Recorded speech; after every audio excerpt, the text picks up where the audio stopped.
Students, today I am going to explain you the story Old Man at the Bridge. This story is based upon an incident that took place during a Easter Sunday at Ebro River in Hemingway during Spanish Civil War. So the writer very cleverly, the writer Ernest Hemingway very clearly demonstrates through a conversation, through a normal, ordinary conversation between a soldier and an old man. He describes how ordinary people are affected because of war, how the civilians they suffer because of war. So let's get started. The old man with steel rimmed spectacles and very dusty clothes sat by the side of the road. So, in the very beginning, we are told about we are given a description about the physical appearance of the old man. So, the old man wore steel rimmed spectacles and very dusty clothes. And where was the old man sitting? He was sitting by the side of the road. So, you need to remember this in case you get a question that where was the old man sitting? The old man was sitting by the side of the road. There was a pontoon bridge. Pontoon bridge is a temporary bridge that is usually built during emergency. So there was a pontoon bridge across the river, and carts, trucks, and men, women, and young children were crossing it. So who all were crossing the pontoon bridge? So carts, trucks, along with men, women, and children were crossing it. Why were they crossing it? So they were crossing the bridge to reach a safer place. So they were crossing the bridge to leave this war-prone area, war zone area. So that is why people were moving from this place to a safer place. Mule drawn carts staggered up the steep bank from the bridge with soldiers helping push against the spokes of the wheel. So, they, along with the carts and trucks, there were mule drawn carts also. Mule is the offspring of male donkey and a female horse. So, the mule, the carts that were drawn by mule, they staggered up the steep bank. Staggered means to walk unsteadily. So the drawn carts they staggered up the steep bank. So it was a steep bank from the bridge with the soldiers helping pushing against the spokes of the wheel. So the soldiers they were pushing the spokes of the wheel because the bank was steep, it was inclined, and it was difficult for the mule drawn carts to move from there. So that is why the soldiers they were pushing against the spoke of the wheels. Spokes are the rods in the wheels. If you have ever seen a wheel, if you have seen a wheel has these kinds of, these are the spokes. No, the rods in the wheel, they are the spokes. So the soldiers were pushing against the spokes of the wheel so that the mule drawn carts could move forward easily. The trucks ground up and had ground up and away, heading out of it. All the peasants plodded along in the ankle deep dust. So the pontoon bridge was very dusty. So the people who were crossing, the peasants or the farmers who were crossing the pontoon bridge, they were ankle deep in dust. But the old man sat there without moving. He was too tired to go any further. But the old man, he sat there. So, because see, everybody was moving, everybody was crossing the pontoon bridge to reach a safer place. But this old man was in contrast, he's in contrast with everybody. He didn't move. He was sitting there on the pontoon bridge and he didn't move any further because one reason we get why he did not move any further, because he was too tired to go any further. It was my business. Who is my? My here is the narrator, who's the soldier.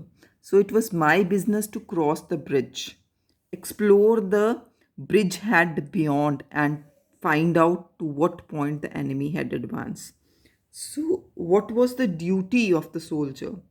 So, the duty of the soldier assigned, according to the story, was that he had to cross the bridge, one thing. He had to explore the bridgehead beyond. Means he had to go travel to the another end of the bridge and find out that at what point enemy had advanced, that how far the enemies were, so that the enemy forces or the army forces or the soldiers could plan out the war. So they just wanted to know that at what time will the no enemy forces reach the place. I did this and returned over the bridge. So the soldier, the narrator, he had done his duty and he returned to the bridge. There were not so many carts now. So see the contrast between the first paragraph and the second paragraph. See, in the first paragraph, we are told that there were many carts and no trucks, men, women, children crossing the pontoon bridge to reach a safer place. But when the soldier had done his duty and he returned back, there were not many carts and very few people on foot. But the old man was still there. So, what is the similarity? The similarity is the old man who was sitting there earlier also and who is sitting there now also. But there is a difference between the two situations here, that initially there were trucks, carts, men, women who were crossing the pontoon bridge. But when the soldier had done his duty and he returned back, there were not many carts and only few people were on foot who were crossing the bridge. Where do you come from? I asked him. So, this is the first question asked by the soldier to the old man. So, what is the first question asked by the soldier to the old man? He asked him that where do you come from? I asked him, from San Carlos. So, San Carlos is his native town. So, what is the native town, or name the native town of old man? It's San Carlos. He said and smiled. So, the old man smiled on mentioning the name of his native town. Why did he smile? So, we'll get an answer to that in the next line. That was his native town, and so it gave him pleasure to mention it, and he smiled. So, he was in love with his native town. He was happy on even taking the name of his town. So, on mentioning the name of his town, he smiled. I was taking care of animals, he explained. Oh, I said, not quite understanding. So the old man said, the soldier, that I am from San Carlos and I was taking care of my animals there. So though the soldier replied saying, oh, but he did not understand what he meant by that, because he did not look like a shepherd or a herdsman, because he did not look like a person who is known for rearing animals. No, the people who rear animals, the shepherds and the herdman, they have a particular appearance, but this old man did not look like them. So the soldier couldn't make out that what he meant by saying that I was taking care of animals. Yes, he said, I stayed, you see, taking care of animals. I was the last one to leave the town of San Carlos. He did not look like a shepherd or a herdsman, and I looked at his black dusty clothes and grey dusty face and his steel rimmed spectacles and said, what animals were they? So, in this paragraph, we are told that the old man was taking care of his animals, and that is the reason that he was the last man to leave his town. So he didn't want to leave. He was very attached to the animals, who was his only family. So he didn't want to leave his native town. So why he didn't want to leave his native town, or why was he the last one to leave his native town? One, because he liked his native town. He no On taking the name of his native town, he had a smile on his face. It gave him pleasure to mention his native town. So that was one of the reasons that why he didn't leave, why he was the last one to leave the town. And the second reason was that he was taking care of animals, right? So that was his only family. So he was very attached to his animals and he didn't want to leave them in danger. So that is why he was the last one to leave the town. Now the soldier is confused what he meant by saying that he was taking care of animals, because according to him he did not look like a shepherd or a herdsman. And again we are told about his appearance here, his physical appearance here. I looked at his black dusty clothes. He was wearing black dusty clothes. Remember, children, do not write dirty clothes. Dirty is different. So if you write black dirty clothes or dirty face, that is wrong. You have to mention black dusty clothes and grey dusty face and steel rimmed spectacles. So 3 marks you can find here. In case you are asked to describe the physical appearance of the old man, he was wearing black dusty clothes, he had a great dusty face, and he wore steel rimmed spectacles. What animals were they? So now the soldier asked him a question, that what kind of animals was he looking after? Various animals, he said, and shook his head. I had to leave them. He says that there were various animals I was taking care of, but he sad on stating that he had to leave them.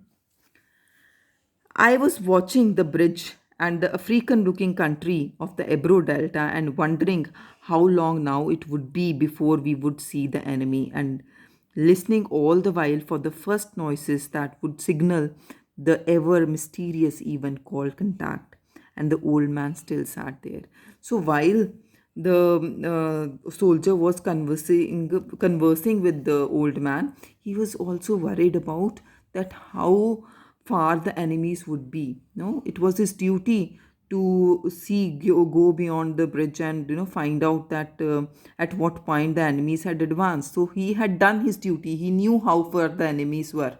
So he's wondering that when will they reach the place, and soon this mysterious event called contact. So what is the mysterious event called contact referred to here? It's the war that would start at any time. So he was worried about that incident, that soon the war will start. But the old man, he's not moving, he's still sitting there. So he considered it his duty to make the people leave the place so that they reach a safer place. So he wanted the old man to get up from there and to reach a safer place, since war would start in no time. What animals were they? I asked. He again asked the question that what animals were they, because he didn't understand what the old man was trying to say. There were three animals together. So he had three animals whom he was looking after. The old man had three animals, he explained. There were two goats, a cat, and there were four pairs of pigeon. So you need to, in case you are asked a question that how many animals did he owe, or no, or how many animals were there altogether that old man had. So he had two goats, a cat, and four pair of pigeon. Again, 3 marks question you could get out of this. And you had to leave them, I asked. He says, okay, you had so many animals and you had to leave them. Yes, because of artillery. So why did the old man left his animals? Why did the old man leave his animals? He left his animals because of artillery, because of war. The captain told me to go because of the artillery. So he had to leave his native town also because of artillery. Artillery is heavy guns moved on wheels. So, because of the fear of artillery, he had to leave his animals, he had to leave his native town. And you have no family? I asked, watching the far end of the bridge where the last carts were hurrying down the slope of the bank. So, while again he's worried, so the writer, by mentioning this again, that he was continuously staring at the bridge, because he knew that soon the enemies would reach the place and the war would begin. So he asked him that you have what about your family, and you have no family. And he was also watching the bridge and seeing that there were only few carts left. There was nobody on foot now, only few carts left that were also in a hurry to slope down the bank, to move to the other side of the bank. No, he said, only the animals, I stated. The cat, of course, will be all right. The cat can look out for itself, but I cannot think what will become of others. So he says that no, I have only animals. So the animals were his only family.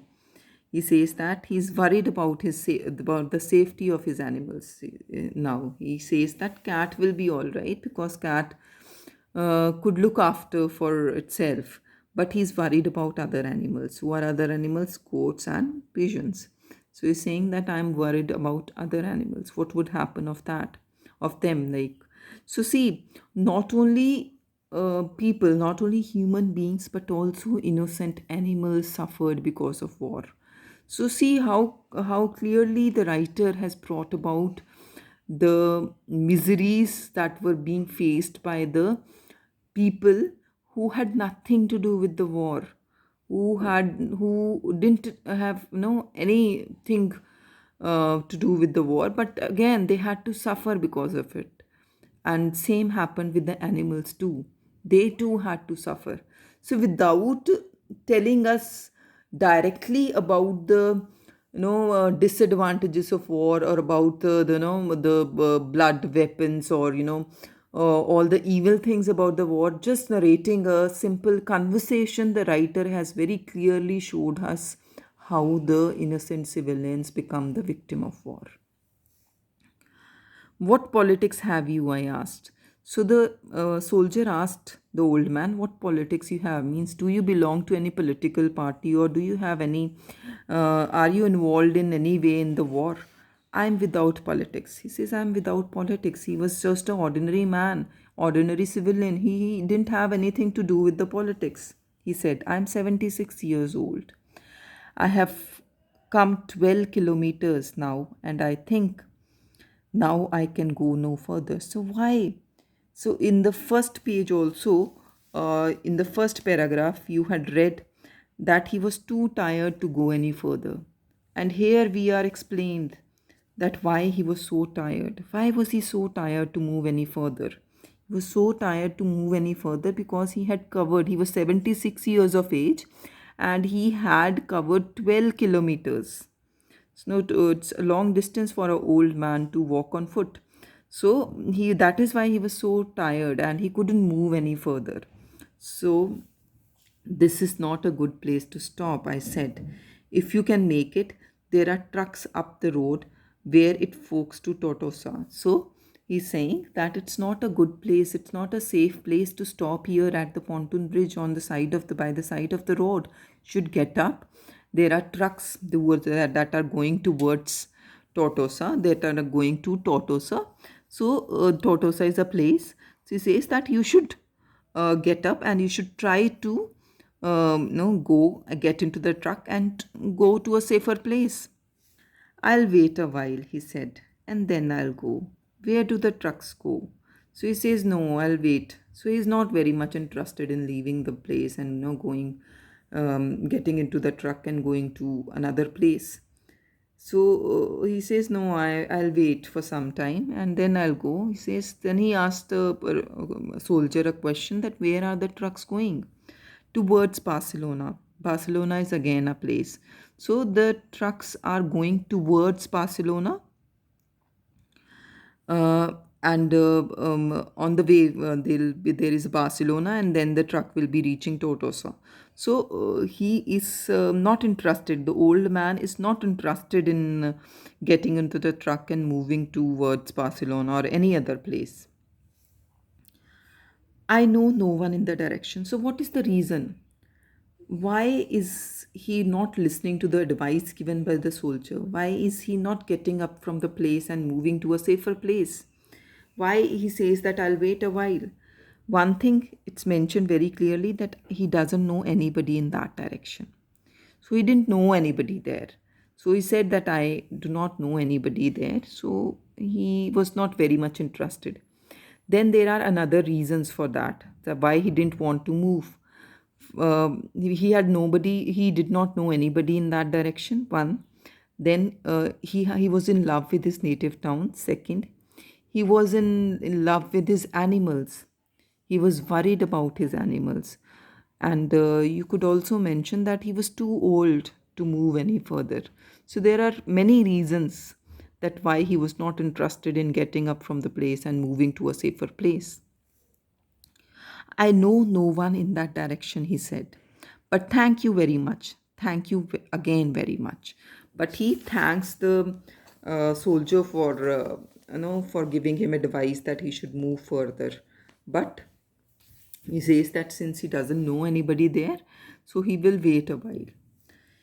He looked at me very blankly and tiredly, then said, having to share his worry with someone. So he seemed to be very blank and very tired.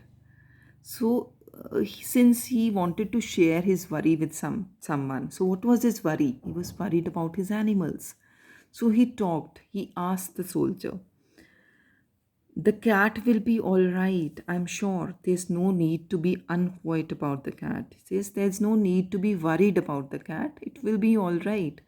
But the others, now what do you think about the others?" So he's worried about his animals. He again and again says that the cat will be all right. So the cat will take care of itself. But the other animals, that is the pigeons, and the goats, what will happen of that?